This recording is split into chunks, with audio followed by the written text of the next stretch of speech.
Kulikayo mukuwummula ko tukomye mu program akabbingano gwe yakatweyungako tutunulira ababaka ba parliament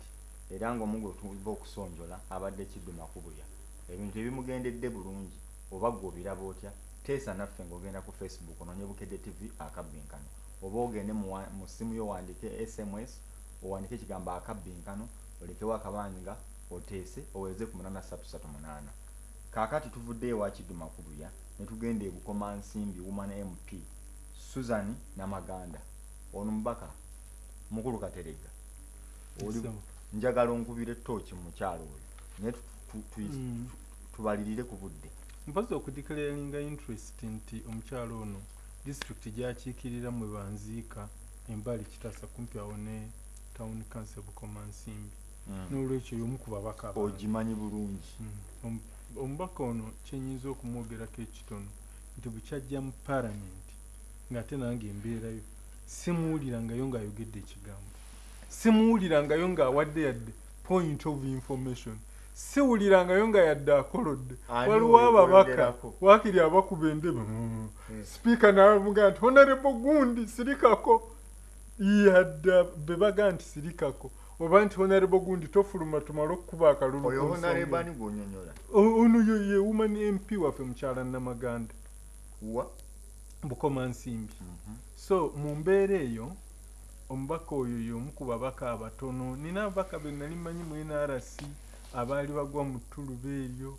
ne batuuka n'okukkiriza okwogera Oluswayiri n'Oluganda n'ennimi ennansi wabeerewo abataputa simanyi oba mwannyinaze agwa mu ttuluba eryo naye nga bw'otwala bino ekya plenary simulirangako ng'ayogedde mu komitizi sinzaga nti komiti zonna zibeeramu komiti ziba nnyingi oba oliawo ze sitera agendamu ayinza okuba nga gyayogerera naye nga mu kitundu addayo mubalayiza tuddeyo wali mu kitundu ebitundu bino nze saagala gendayo omanyi lwaki saagala nnyo ogenda mu bitundu manyi bakolerayo kati bano abantu betukubira tooki mu parliament eno yo tebabeerayo mulondo si bwe kiri bo bamanyi ababaka wenge azze tazze akoze takoze mu parliament omukyalo yakoze ati nze okyalinange nkyalinawo mu parliament takoze era takoledde ddala okujjako mu nkyukakyuka ezajja titava ku social media egyo nyinza omumwerako credit nakati nalabye mu mobilization y'amaanyi gyakola eya DP balwana ne munneddewo Kiyingi Namaganda yadduse n'akubiriza enkiiko nga ne DP headquarters temanyi Kiyingi addayo nti nedda ebyo abikola eyo mu mawulire by'omusomako naye guli ogwamutuma ogw'omu parliament sifunanga mukisa kumuwulira ng'alina kyayogedde ate ndowooza mu bukiiko gy'ayogerera gye sibeera mukiibi omukyalo oyo olowooza omanyi ngenze nkizuula buli muntu bw'aba alina omubaka ava wuwe bw'atamuwaana nnyo amufa ebya nnyo tomulabanko Namaganda tumuwuliranko mu parliament nga mukulu we bw'ayogedde Kateregga Namaganda akyali muwala muto ye yagira ku kadi ki wa DP ekibiina kya DP kiragala era okujja kwe mu parliament kwali dramatic kigamba kyali tekisuubirwa kubanga Bukomansimbi baali baali ndoza Katega bakajiwa district nga era ye maiden mubaka omukazi omukaka omukyala akiikira district omugole nga tusuubira nti NRM abantu b'e Bukomansimbi baali bajja kugiraga essanyu nga bagiwa omubaka owa NRM omukyala naye Katego n'asinga okutegera politics w'ekitundu ekyo kubanga abantu bonna abajja NRM teyakwatawo yadde teyakombawo yadde akabonero kubanga ne ssentebe wa Jema mukulu wange Muhammad ate omubaka omusajja walingawo ya ekisiki nekitwalibwa omukulu Deo Kiyingi Deo Gracious Kiyingi naye wa DP tegamba Jema ne DP ne bagabana Bukomansimbi naye nga ate mu byafaayo mbadde sikimanyi nnyo nti nno DP yabeeranga y'amaanyi nnyo erudde eyo ng'ogyeko mu Greater Masaka ti generali wabeeranga wa DP naye saagala genda eyo kubanga sigiwambuuzizza mu parliament omwana muwala oyo omubaka akyali mupya nnyo obutafaanagananga ne bano abawala abato abazze mu parliament kuba namulabyeko emyaka gye baamuzaala mu 1984 kiba kitegeeza nti no yakabiza emyaka 3 mu ndowooza mu gumu naye wabaddewo abaka bangi abazze nga bato sijja kugamba nti baalimu obuto bungi mujjukira omubaka ono owaaru bayita Odonga Oto yajja nga wa myaka nga 24 n'ayugumya palamenti. Susan Nakawuki yatukiikirako mu Busiro East naye yajja muto naye n'omulala naye yali active lwakuba nti yalimu nkuyite ku masaala bwekutyo nga ali wali era ending up nga nekyamutwala mu palamenti akivuddeko ate alambadde agenda eri. Naye Susan Namaganda njagala kuteebereza maybe nsonga ki lwaki abatateesa kubanga era kyo kituufu Ahmed akyogedde Kateregga nti tateesa. Sijja kukyongerako nnyo kubanga nange nja kugamba nti akola kitateesa tomulabangako tateesezaako ddala newabeerawo ngoba abaddemu awo era omulaba n'ayitaayitamu eyo mpozi amaaso tumugamugobereza kuba atatera kwambala bulungi nnyo abeera mu buno obugoye obulukodo bwatayagala kutunulako. Tutera omulaba omubuti ng'ayitamu n'akola bino naye okugamba nti nno avuddemu ekigambo sikiwulirangako kabeere mu komiti ate komiti sijja kugamba nti nno buli emu ngibeeramu gy'abeeramu naye ze zengenzeemu waliwo omwaŋŋambira nti sipiika alina laba waayo omukisa nga si byakukunya waliwo kye bayita maiden speech mubaka gye bamuwa nga abadde yakajja bangi ndowooza nga ababaka nga bitundu nga kwota tebazikolanga seeyo ŋŋamba nga parliament waliwo gundi baziyita point of national importance. Kisinziira ku mubaka kubanga webaka tugambe waliwo emitawaana gwavudde kati nga Semba Bukomansimbi yemu ku district ezikoseddwa nnyo ekyo ekibaddewo ate nga zirina abalimi zirina n'abantu tebalina mazzi tebalina amalwaliro okutuuka ku ddwaliro otambula olugendo luwanvu nnyo naye tayimiriranga kuyogera kitundu bintu ebyo naye ng'obigyeko ebyo n'okuteesa ku mateeka oba kuteesa nti aleese ensonga yonna omuwulidde nti ayimiridde mu palamenti abadde tannaba kukikola. nkweyanziza muki mulondo omukyalo ono Namaganda Susan gw'omulabye otya mu ddakiika emu? Omukyalo oyo bwe yafumbirwa omukulu mu Kasambidde gwe tumanye ennyo very good debater nalowooza nti oba oli awo ajja kumumentalinga amuyambe asobole okubeera nti mu palamenti abamuteesa mulungi naye nga bannange bayogedde tolimulabako mu plenary ng'aliko kyayogera ne mu committees bwentera okumulaba nga azzeeyo sitera kumulaba nga ateesa naye nga bwe ziba mpisa muntu w'abantu yeeyisa bulungi era ndowooza ne mu constituency ku reports zempulira abantu bamwagala era alina ne byakoze mu constituency bwempulira aguze emifaliso mu malwaliro ebimu constituency ngenda kugayo Kateregga naye nga mu palamenti omulimu ogwamusindikibwa okukola ogw'okuteeseza abantu baabe Bukomansimbi simulabye nga akukola Kateregga mu constituency yabadde ajjayo Bukomansimbi n'abakubitibwamuogo bw'ogeraageranya ku nzira ababaka gye baddayo eyo abadde agezaako naye era nga naye abeera mu buntuntu obwo katowola battunka n'ekiyingi bombi baddipi yaddusa awamba obukiiko bwonna nga munne taliimu ng'ekitebe ky'ekibiina tekimanyi bya ngeri eyo byabeeramu kubanga ndabayo abavuganya obuvuganya waliwo bendaba kuba bwe n'abaatula wano amannya nja kubanga oba abakolera campaign nga yadde si babaka ba palamenti naye nga impact gye bakoze Bukomansimbi nene pasi katono nnyo ne mukulu mukiibi ekya NRM ekyagisuuza NRM yalina ebiwayi 2 ekya Haji Idiri byakisikie nga bw'oyogedde n'ekya Morris Kagimu Kiwanuka kati bakisalidde amagezi Bukomansimbi bagisazeemu amasaza 2 Lubyayo abeereko n'eriye ne Kagimu abeereko n'eriye nti baddemu okugatta obululu balonole ebifo ebyo byonna. Mpeera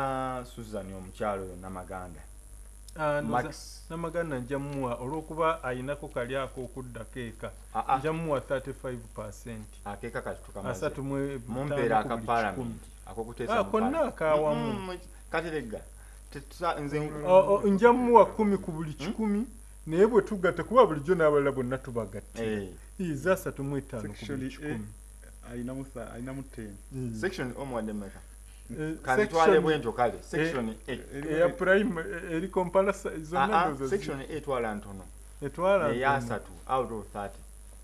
eyokudda mu kyalo eyokudda mu kyalo omuwadde mmeka eyokudda mu kyalo ejja akolera ddala kati section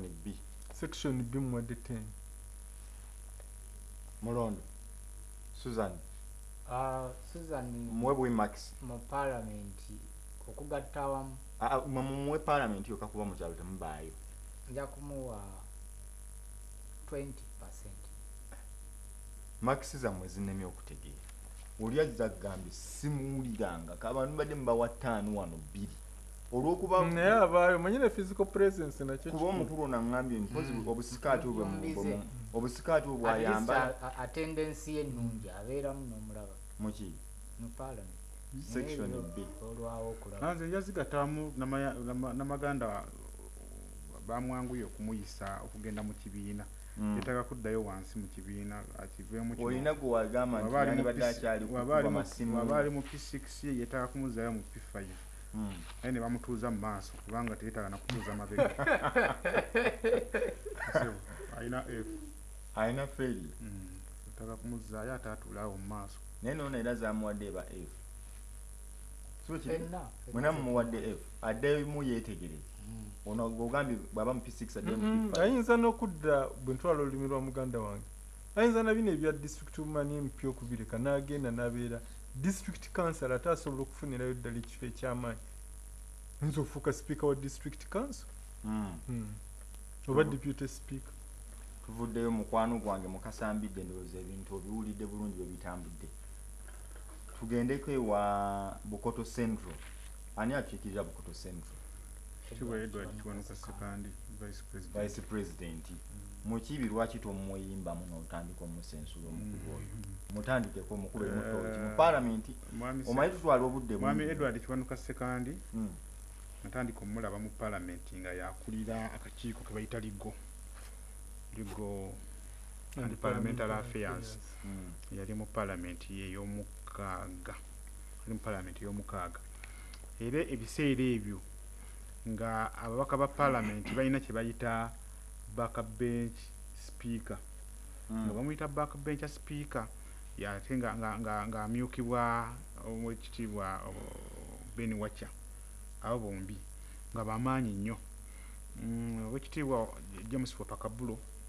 ebiseera ebyo yali speaker nga omumyuka we ye mukyalo omugenzi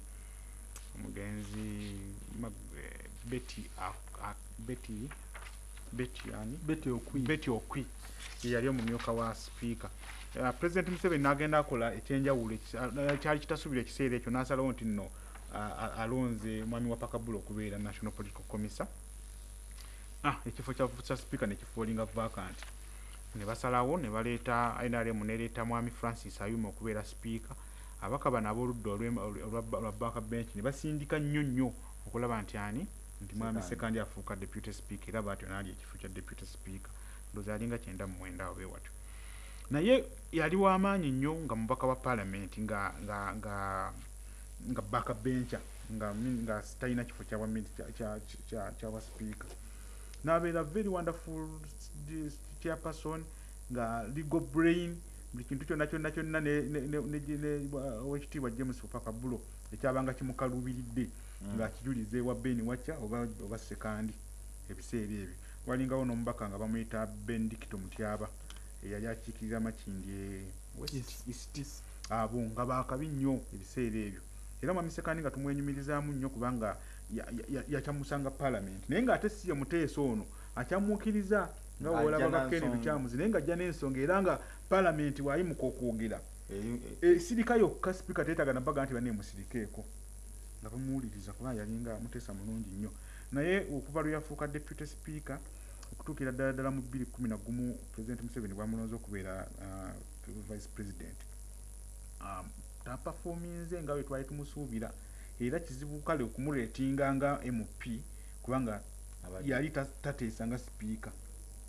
oba okitegeera yali tateesa nga speaker naye ate n'emirimu gye nga speaker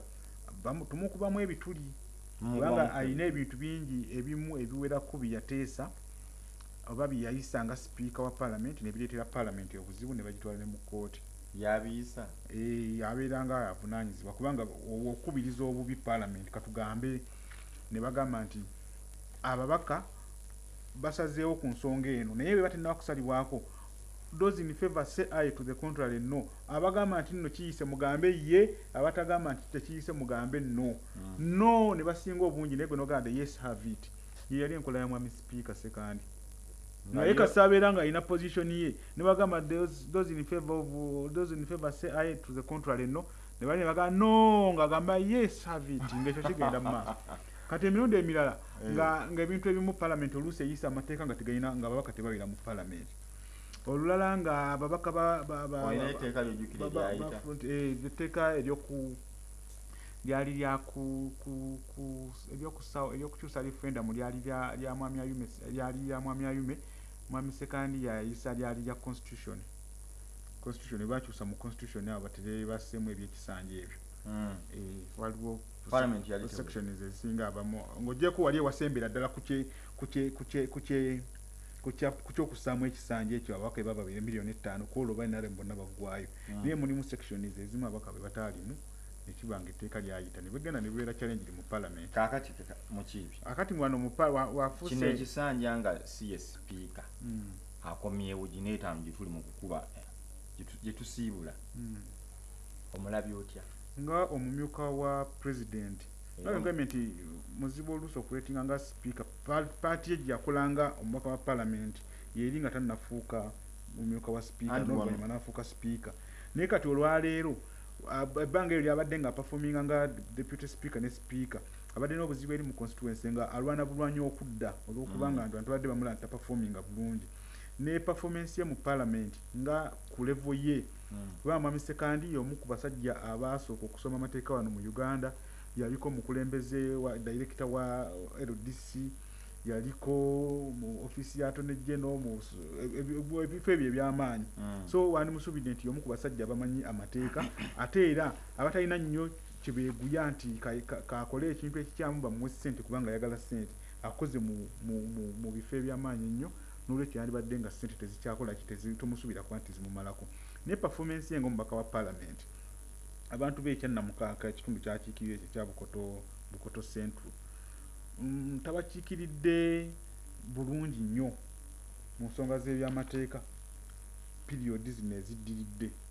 Kangende wa Kateregga ogenda kuddamu kyenkubuuza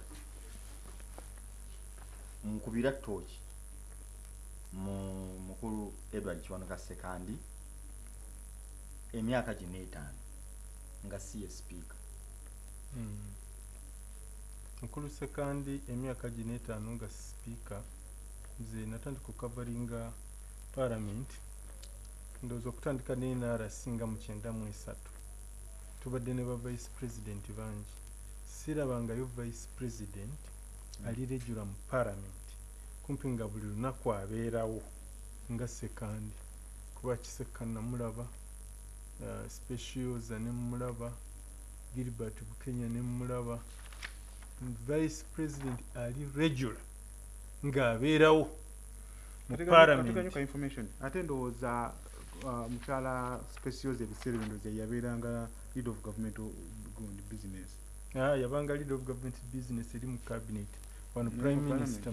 era lwakuba ye ne mukadde wange kintu musoke baali tebakkaanyanga omutalekera munne kifo wakutuula ng'omu atuula alina okusalako ekkugunyu erimu nga libeera mu bbanga n'ebyo byabwe ku luno si bye tuliko bwe tuli batwogera ku byafaayo bya parliament n'abazibaddemu tuli byogera. So mwami Sekandi ali credited era ne ku bino ebyamateeka bye twadde tugamba bamakubya bye bayambira omukyala Kadaago oba mwami Olanya we baba balina obuzibu either bamusaba oba ye kennyini talinda na kumusaba asituka ne bamugamba vice president tangazaawo. So mu vice president bonna be tubadde nabo ate situbendabyeko nga nkabalinga parliament ekyakikoze ate nga brilliance y'embi amateeka era nga ndoze ne munange bwagambye nze namusanga mu kakiiko k'eddembe ly'obuntu nekidduma kubuyo gye yali naye ye ono Sekandi yabanga omulungamya waako mu byamateeka nga kyeyali asinza nabano bamakubuya kyali kuye nenagenda kino kankyogere ndooza si kibi n'akatono. Lwe nasooka okukabalinga akakiiko ako wajja omusajja yali minisita w'ebyokwerinda ku Obote 1 nga bamuyita Felix Onam ne bamugamba nga mulumba olubiri kagamba olubiri twalulumbira bwereere Obote yawaayira Muteesa nti alina emmundu nga teziriiyo ne tukulukubira busa emmundu ezaaliyo zeezo gavumenti ze yali yawa Muteesa, abajaasi abaliyo beebo gavumenti be yali yawa Muteesa okukuuma. Kyali kibi era ekintu ekyo nkyejjusa. Sekandi ne nagenda baatuwandiikira intro eraga nti tewaali justification. Yalumbya ki? Yalumbya olaba omuntu aba ayinamu interest amanya ni media eno represent abantu bonna tebasobola kubeerawo. Obote namini bakola pokopoko nnyo ku 66. So mbadde nsijayo committee. Sekandi nga vice president tasobola kubeerawo nga yeerereja ng'ababaka aba bulijjo. N'olwokuba abeerawo ate kati okusomoza kwe yafuna mu 2011 Sekandi ne ku ground abeerako nnyo, yabayamba ne bafunamu eggombolola empya ey'ekyesiiga. Abalo bawulira tebaagala zibombo kufuuka municipality naye at least yakkiriza nti Mulondo okukamba Mulondo Katerega kale Mulondo dakiika emu njagala kuva ku vice president omukulu Sekandi oyo mu parliament aluddeyo era emyaka gye kati giri 72. Ssemateeka w'eggwanga agamba omuntu wasukka emyaka 75 aba n'okusaanira takyasaanira kufuga ggwanga. Kansuubire nti ekisanja kino ekinaaba kiweddeko Oweekitiibwa Pulezidenti Museveni bw'anaaba nga yakomyewo nga pulezidenti wa ggwanga taamukomyewo nga vice president kubanga emyaka gye gigenze nnyo. Yazaalibwa mu 1943.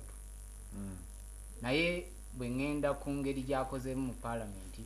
nga mukulu Kateregga bw'ayogedde nange mu paalamenti mbaayo ne mulaba mujjumbize abeeramu mu paalamenti ate n'atakoma kubeerawo ayogera lwakuba nti okwogera kwe kusinga nnyo kwesigama ku bikwata ku kabineeti. Naye bwe kuba kwogerera abantu b'e Bukoto Central abaamulonda simulabangako n'omulundi n'ogumu ng'ayimuse mu paalamenti n'abaako ensonga z'ayogera ezikwata ku bantu b'ab'e Bukoto oba ab'ekitundu ekya Buganda kyavaamu. Kaakati mukulu kyenjagala mpa makisi omwameka olw'okuba nti mujjumbize mu kubeera mu paalamenti era n'okuteesaateesa nsobola okumuwa makisi nga 5 ku 10. Kateregga muwe buwi togamba nti olw'okuba kimpa omwameka 7 ku buli 100 mukiibi Sekandi ali mu D7 D nze mmeka nzizo nga 5 kati nduza tukwate abantu ne baweereza obubaka bungi wano. Ndabako mwani Lukundo Alex yagamba yekwali Roni Lumunye agamba tebalina kibakoze kubanga ebintu bye tulina okukolera omuntu waabwe tebabikoze okujjako okujuza ensawo zaabwe. Ne wabaawo omulala wano Eminomani ate era Steve Sebagala nga temwogeddeeko oyo Sebo twamumaliriza. Emmanuel Godwin Lwanga, if God could open the eyes of that NRM bunch in parliament so they could do things that are pro people, not pro individual. Mulago lacks basics, yet they have brought in monsters at a tune of 400M each. Olidawa mukulu Katerega obubaka ojja kubutwala. Emmanuel Noro awedde Kasuma Faruku kwali kye bakoze kulya musaala okujjako abatono. Omulala Tusime Gilbert yabuuzizza kiri Ezekiel Makubuya in parliament. I'm surprised if I've never heard anything from him or someone talking about him nti yawulidde ku Kiddu Makubuya. N'abalala bangi muteesezza nnyo. Njwadde njagala tutunulira omubaka wano ndowooza asembayo speed ye tumuyisemu mangu tugendewa. Nyina ababaka babiri wano, nyinawo Kasanda South MP Nyombi Tembo ne nyinawo Ntenjeru South MP Patrick Nsanja n'ababaka bangi. Naye okusinziira ku kadde bwe katambula tujja genda naabo tetujja kusukkawo wano mpozi mukulu Mulondo siibula mangu. Abalungi abatulaba era abatuwuliriza mwebale kubeera nga muteze puroguramu yaffe eno. Ntumirako abantu beewaffe Katikamu South. Mwebale kwaniriza Ssaabasajja bwe yabadde ngazze mu ssaza lye ery'e Bululi. Katerega kusiibula busiibuzi Ssebo. Ssebo nange nsibula bonna abatulaba naddala abasaabagabo Makinde tujja kuba n'omukolo gw'okulonkinga ssaako yaffe ku Lwomukaaga. Waliwo ne pulojekiti gye tuleeseyo okugaba obukoko mu buli maka mu ggombolola ndowooza ejja kutandika muki mu mwezi guno sebo n'ekisembayo ewa Kiso mulwane tufune zi municipality tuyambe kuba mukulu Matya nga tetubibalekera mwebale nnyo neyanziza nnyo ssebo era nebaza batulabye kusaba kutuusa essaawa zino mukaaga ssebo n'ekitundu ogw'ekiro mwebale nnyo okuba nti mutulaba ate era ssebo n'obubaka bebala baweereza obubaka ku Facebook bangi nnyo omukutu ogwo kitegeeza nti no puroguramu ssebo abantu bagiraba era bagigoberera tusabe mukama katonda twongere okutukuuma nga tukyali balamu abali ku puroguramu eno nammwe abatulaba eyo tube nga tugenda mu maaso ate n'ensi yaffe okuba nga tugitwala mu maaso mashallah. Ahmed Mukibi waalaikum salaam wa rahmatullahi wa barakatuh. Ahmed Mukibi, Ahmed Katelega ne Mulondo Moses betubadde ne mu panel yaffe yakabbenga nga tukuba tochi mu babaka ba parliament bingi bye mwetaaga buli omu ayagala tutuuke kuwuwe ffe tujja kujjawo mpola mpola twogedde ku bakulu bangi Kiddu Makulu omuwulidde speaker eyali speaker nakati vice president omukulu sekandi omuwulidde ne twogera ku Susan naye n'omuwulira tochi nyigibwa kubye mugobalabye otya tujja kukomawo ate Sande nebezeeko tujja kusukawo wano olulala tujja kusisinga